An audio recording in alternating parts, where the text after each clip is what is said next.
how to turn off quick chat in Among Us mobile. So if you want to turn off quick chat in Among Us mobile, then what you need to do is you just need to simply go with your friends, which is on the top right. Once you tap on your friends, you will get all of your friends list, or you will have all of your friends.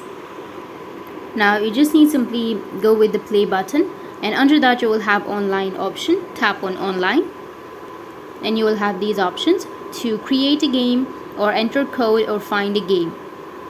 So you just need to simply tap on create game and you'll get this kind of interface.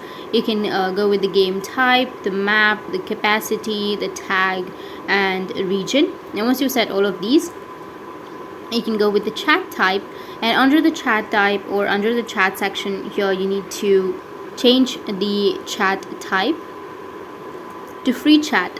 Make sure that it is not selected quick chat, because if it's selected quick chat then you can tap on free chat, and once you've selected free chat you can tap on create game and your game will be created.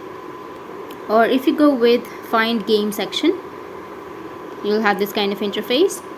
Here on, so you can just simply go with the filters, which is on the right side, and from the filters you can go with the game settings, and under your game settings you may be able to change the game type or the chat type.